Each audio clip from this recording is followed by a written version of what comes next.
Hey folks, this episode I want to talk about wind and weather. I think I'll try and start working on wind first. Kind of hard to track the wind. There's always you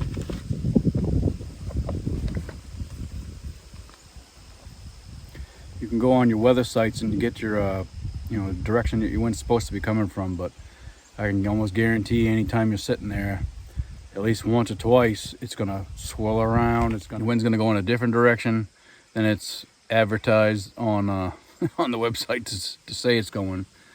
One thing you can say for sure, wind is just not predictable.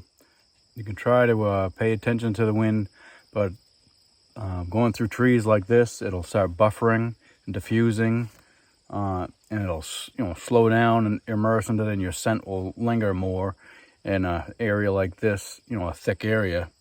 I mean, obviously on the edge of this cover here, it may go in, but as soon as it hits the trees, then it's going to slow right down and start, diffusing, like I said, into the tree line, and it may even swirl around in this open area, catching all this foliage, especially right now with all the foliage. But that in October, November, when it's deer season, it's gonna be a lot less foliage, so the trees still diffuse the wind, and it will go through the trees. I mean, there's not gonna be the foliage to slow it down quite as much and diffuse it so much, but it will slow it down better than being in an open area.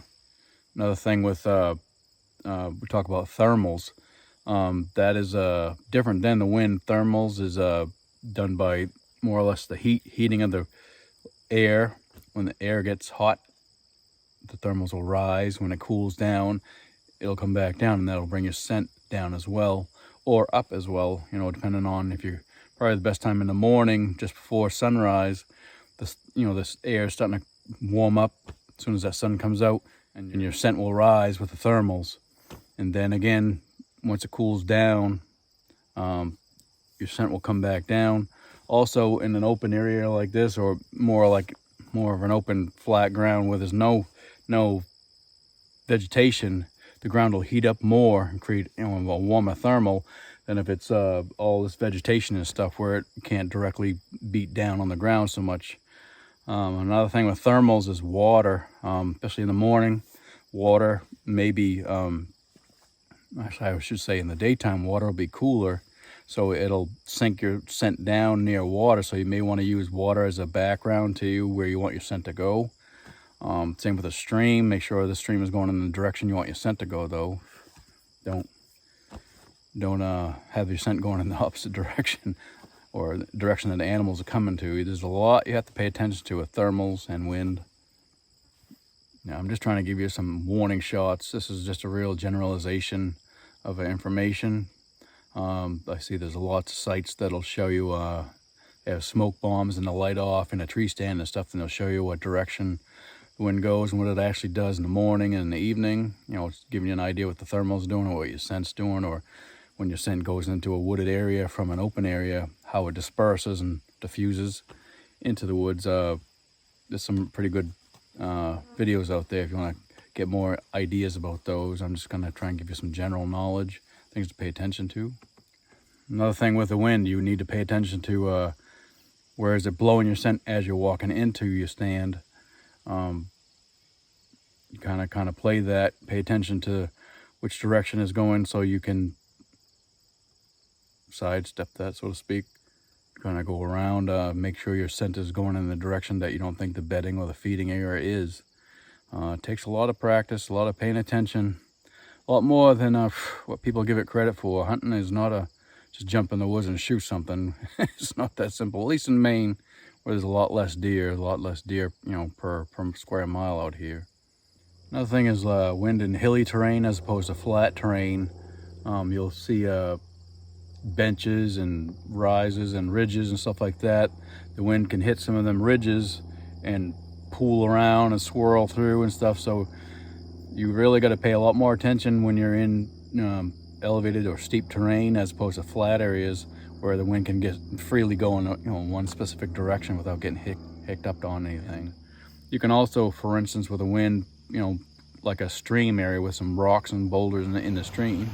You can see how it pools up in areas and it glides over some spots, and then it swirls around in other spots. The wind's going to do the same thing with trees, with rocks, with boulders and edges and ridges and stuff like that. And also, again, with thermals, when the hot or cold air, it'll rise or fall, and some of it is almost unpredictable. So it's you can be as smart as you want and do the best that you can, but sometimes there's still a little bit of luck in there, because I've had plenty of times, if you watch some of my past hunting shows, where I'm hunting in the snow when it's snowing out, and you can see this wind blowing perfectly just one direction, and all of a sudden it goes completely opposite direction, then it'll go to the left and it goes to the right, all in 10-minute time frame. So sometimes you just you got to deal with what you got. One more thing about hunting in Maine, at least for the winds, normally in the summertime we usually get southwest winds, but coming during deer season, it'll change to a northwest wind. So you're doing your scouting early, and you'll seeing what the wind is blowing, you may be completely wrong once it comes to deer season. So it's best to do your due diligence on trying to find out where that seasonal wind's going to come from, and then try and pay attention to that. And also, I always, with my app, my hunt stand app, I always when I'm in my stand, I'll see what direction I'm facing, and then type right in a little note on the app what kind of a wind I need for that specific area, and try and stay out of it unless I have something close to that in that spot. One more thing, when wind is really whipping, it's very noisy, and the animals don't like to move in that kind of wind because they can't hear. It's really hard to hunt in that kind of a wind because you can't hear either. Best way to hunt that way would be to slowly slip through the woods, try and walk, and we'll find where deer are bedding, and try and walk up on them that way, because they're going to try and stay hunkered down, so you got to really pay attention to where they're going to be. Well, now for the big one, talking about weather. You got snow, you got rain, you got beautiful sunny days like today, you got overcast days. There's all kinds of different situations that you hunt in. Some of the best days I like is an early morning. The sun's just coming up, just tickling the tops of the trees in the morning. There's barely a little tiny slight breeze, so you can kind of key in on which way your scent's gonna go. But overcast is another good time that I like to hunt. Snow is great for people who can walk and track. I've found, if you get a good 3 or 4 inches of snow, sometimes a deer won't budge for the first 12 to 24 hours, because everything's brand new, and they don't want to move around until their stomach starts to tell them, and they'll usually wait till nighttime to get around and get an idea where everything is, get their bearings, so to speak, so they can find their food and go back to their bedding. And they usually have to change their bedding area too because of the snow. Well, during deer season, which is in Maine, it's November, most of the month of November, so it's really cooler out. So when you get these warm days, the deer don't like to move, and that's another time you probably want to do a walk and stalk through the woods real slow, and try and see if you can sneak up on something that's bedded down somewhere, because they're starting to get their winter fur on, and they don't like to move when it's that, because they're just too hot. So they'll probably be somewhere in a bedding area if you want to try that tactic. They're more likely they won't be near the food. Maybe the does might be bedding close to the food. The bucks will be further away. And with the weather, this is the best time for you. Really want to take a real good look at your weather apps and see what's coming in a few days ahead, or next 12 hours or so. Because usually if there's a big storm coming or a big change in the weather, the deer may be moving. And then again, after you have a really severe storm, they'll hunker down for a while. And as soon as there's a good break, or it cools right down, they like to move around when it cools down on these warmer days. There's all those little things you got to pay attention to. Now, after severe storms or severe weather, the best thing to do is be near or on a trail that's heading to a feeding area, because the deer will be heading there. They've been hunkered down for a certain amount of time, waiting the duration of the storm out, and they will be hungry, and they're going to have to eat, obviously. So you're going to have to pay attention to, in your area, what they're feeding on, especially in again, November. there's gonna be a lot less food. So you got to really know your area that you're hunting and know what there is left to eat, and try and key in on that area. Again, watch your scent, pay attention to that wind out there. When we have the cold weather hunting, it's a good idea to key in on a couple of things. You want to key in on the high calorie food that'll help them stay warm if there's much left at that time. Again, you got to do some research on finding what kind of foods that they do eat in your area, and see what the highest caloric food would be for them there. That's that. And also with the cold weather, you want to pay attention to where's the best places for them to be hunkered down in bedding areas. Probably in the spruce thicket, fir thickets and stuff like that, and cedar thickets, in a really high swale grass swamp area or something like that, maybe on an island out in the swamp. Those are some other areas that really they try to stay warm, or on a sunny facing side of a slope.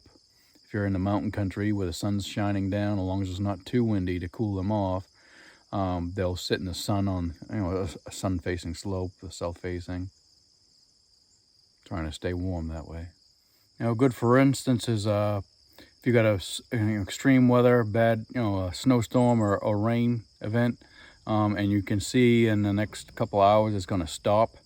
A really good idea is to try and get out there in the bad weather to get to your spot. Pay attention to the wind, but usually in those bad weather, it's sometimes the wind's going all over the place. But get in there and get the best you can to stay dry and stay where you are.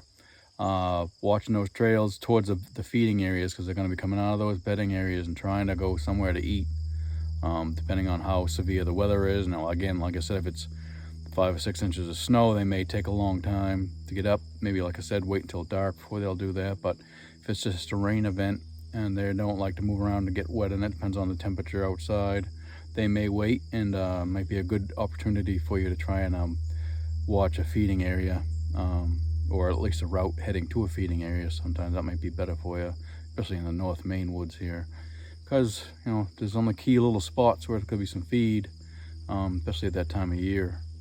Another thing you got to pay attention to, obviously, when it's really windy out, your accuracy with your weapon is going to be lessened. So you want to keep your range to an acceptable, a couple 100 yards probably at the most. I would be shooting, depending on that, how speed of the wind. You don't want to injure any animals out there. So that's another thing you need to pay attention to, how much wind is, and if you're at a crosswind or it's going straight behind you. Obviously you want it to go in behind you if you're looking in front of you. You don't want it blowing down in front of you while you're looking in front of you. But pay attention to that wind when you're doing your shooting too. Me being disabled, one of my main tactics I do for scent control, especially with the wind, because I have found the older I've gotten, I've seen that the wind is just not predictable. So I try and use range. So I try and do a lot of shooting, a lot of target practicing with the rifle I'm going to use for deer season, and be confident with it, with the trigger and with the safety and what range you're going to be able to shoot at. That way, try and use that range as how it has a scent dispersal. So that, the further away you are, the less scent they're going to get from you. It'll be filtered and diffused into smaller atoms throughout the air, so they'll have a less chance of knowing exactly where you are. And you might have a little bit better chance that way. That's why I always try and have at least 100 yards from where I'm shooting, where I plan to shoot, where I expect something to come out. Obviously, things can come out anywhere they want to, and sometimes they do that. But I try and at least have 100 yards, if not a little bit further, to try and keep my scent. And obviously use the wind, and I still spray myself down, and I try and put scent wicks out in spots, try and focus them in other areas. But there's a lot to it, and there's a lot of techniques and things you got to try. Got to fool their noses somehow. One more thing I see a lot on TV, or on some of these hunting shows, the big money people here, or not big money, but they're saying, I wouldn't hunt on this kind of a day with the wind, but common people who only have a week to hunt, or not even that, a couple of days, a weekend to hunt. Sometimes you got to take whatever day you got. Especially in Maine, you can't even hunt on Sunday, so you got Saturday. So if it's bad weather, or it's perfect, or it's too hot, or it's, you have to learn to adapt to the situation, learn to adapt to the weather, and still try. because you can't just sit home, you know, especially if you're, you know, somebody who works 5 days a week and you have Saturday and Sunday off, but you can't hunt Sunday, so you got Saturday to hunt. So, you know, whatever day you're given, you got to figure out something. So it's always good to learn how to adapt to the weather, adapt to the wind, pay attention to what's going on, and learn to keep going, not just say, well, I'm just going to stay home because it's too windy, or it's raining out, or it's too cold, or it's snowing out. Sometimes you got to hunt in whatever weather you have given to you. So to learn how to adapt to that, you know, I'm paraplegic, so I can sit in my truck sometimes, but so can other people sit in a ground blind, or sit in a, you know, a tree stand, or just, you know, make some kind of a makeshift something to sit under the bad weather and just stick it out. Sometimes you'll get lucky. You don't want to just not try. To close out the video, I just want to say one thing. In Maine, I can show you a little picture of the law book of the seasons, and you'll see why Maine's deer hunting is kind of pretty difficult. I'll show you right now. Okay, as you can see, if you see those hunting areas and the dates. Bear season starts the end of August for baiting. Bear baiting season, you can hunt them end of August, which is coming right up. Actually, it's already here. Youth season was Saturday, so today will be the first day of bear hunting for everybody. So that's August. In September and October and lightly into November, it's moose season. So people will be tracking through the woods for moose. In October, it's also bird season. So people will be tramping all through the woods looking for grouse and woodcock. So by the time deer season, well, actually even September and October. September, I think, is a special zone season for archery. Special certain zones you can hunt deer. In October, I think it's statewide. And so deer are already well hunted before rifle season starts, end of October, early November. So by that time, the deer are going to be very wary. They're going to be, you know, they've been hiding for 2 months practically already, so they're not that easy to hunt.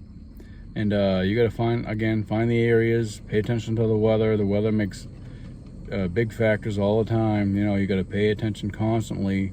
Keep looking at those apps and seeing what's coming, what's going, and you know, your little break, you got a chance right there. And also pay attention to those winds. Like I said, when I use my hunt stand app, I'm always going to my stands, or like I just saw a place out here near a swamp, what direction I plan on facing to hunt that area. And you know, the corresponding winds you need to have that'll be good for that area. You got to do that stuff. It's all part of hunting, especially in Maine in the big woods where there's not a lot of food and there's tons of cover and there's not a lot of deer. Certainly do appreciate y'all watching these, and hopefully I'll have another one come up soon. Thanks again for watching.